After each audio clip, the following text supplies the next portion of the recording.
Hey everyone, it's Germaine here from Multi-Sport Mindset. If you haven't been to the channel before, I cover speed, strength, fundamental movements, coordination, sport-specific, and mental performance training.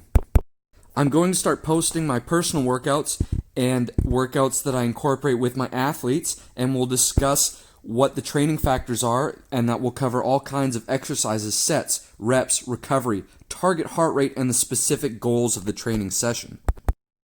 I want to provide free, valuable information for anyone looking to take their athletic performance to the next level. Today's workout is a snatch-focused Olympic lifting hypertrophy workout. After a quality dynamic warm-up, which I'll cover in other videos, I'm looking to perform one explosive set of 6 to 9 reps for each exercise. If I can get the 9 reps for each exercise, then next time I do the same workout, I'm going to try and go up anywhere from 1 to 5 pounds, depending on my perceived difficulty. The purpose of doing this hypertrophy cycle with the snatch and other Olympic lifts, which I'll cover in other workout videos, is to get the aerobic capacity to be powerful and stable when we're doing 1 to 3 explosive reps and going in really high percentages of our 1 rep max. The hypertrophy cycles also help us build up our ability to recover by increasing our cardiovasculatory and our respiratory systems. This enables our body to get more nutrients to our muscles, and we won't be quite as sore when we do go really heavy. It also increases, again, our hypertrophy if you're looking for a little bit more muscular size. Recovery is incredibly important because as athletes, we're not just weightlifters. Weightlifting is just a tool that we can use to increase our speed, our power, and our strength, but we also need to be able to recover so we can do our sport-specific skill training, our hand-eye coordination, our sprints to increase our speed. All those things come into play, so it's really important to be fit and be able to have that recovery. As of right now, I'm running a 3-week strength training cycle with 3 days per week and a day off in between each workout and 2 days on the weekend. So day 1 is a strength day with variations of squat, bench, deadlift, and pull-ups, and then assist lift to boost those. Day 2 is functional fitness, which consists of hydro revolution in the pool, battle ropes, body weight strength, a tractor tire, and a sledgehammer, and then those change for weeks on end because I'm not trying to improve the weight lifted. I'm trying to get more reps in a certain amount of time and just be explosive. Day 3 is an Olympic day where one day consists of snatches, day 2 would be cleans, and day 3s would be presses. So far in this video, we've covered the power snatch, which is a snatch from the ground, 90-90 internal and external rotations at the hip for rotator cuff health, then a snatch squat, which is just working on getting deep in that snatch position. YTLWs for scapular health and good posture, which we haven't covered all of those yet. They'll be interspersed throughout the video. And then isometric sprinting posture for hip health. Right here is a balance snatch where we get used to just catching the weight in a snatch position. It's much easier than pulling the weight from the ground. I would suggest doing this in a power rack or having blocks or dropping the weight, but being this is a hypertrophy day, the weight was light enough for me that I was able to just drop it onto my shoulders, but it's definitely not the most efficient way to train a balance snatch. In order to be explosive enough and powerful enough to lift the weights in the snatch position, I try and intersperse the main core lifts with the postural exercises, which were the 90-90s and the YTLWs, and I'll also do that with the ab exercises as it gets further. But that gives me an active recovery in between heavy sets so I can still be explosive when I need to be explosive. By doing the postural, mobility, and assist exercises in between the heavy main lifts, it also just saves us time so we have more time for other types of training or to do things that we enjoy outside of skills training and sport. Right now we're on to T scapular retraction for that good postural health and injury prevention. As the video keeps going, I'm going to talk about heart rate, calorie burn, how to calculate metabolic equivalents for calories burned during exercise, how to do a heart rate equation for calories burned during exercise, and then how to calculate your basal metabolic rate and total daily energy expenditure. And I will link certain things in the description below so you can see where those equations are. Now we're on to a hang snatch, which is a little bit harder than a power snatch, and we can really focus on that hip triple extension to get the weight up by thrusting our hips forward and being explosive.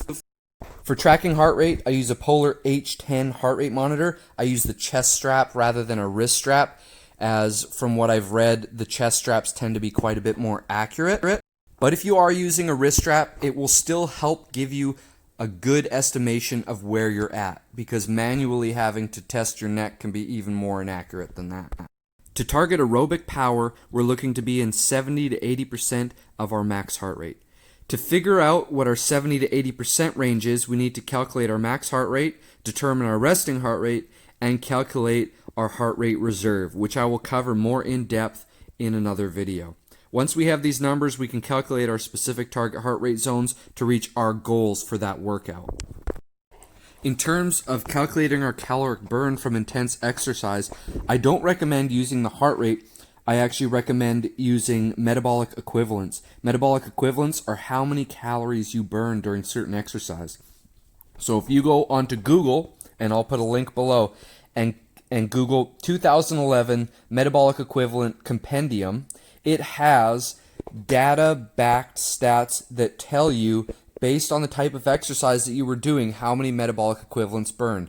When you use the metabolic equivalence equation, which I'll also post a link to below, you can calculate how many calories burned per minute of that specific exercise. Then you would just times it by the amount of time that you did that specific exercise. It won't be perfect, but it will be close to the estimation of calories that you need to eat.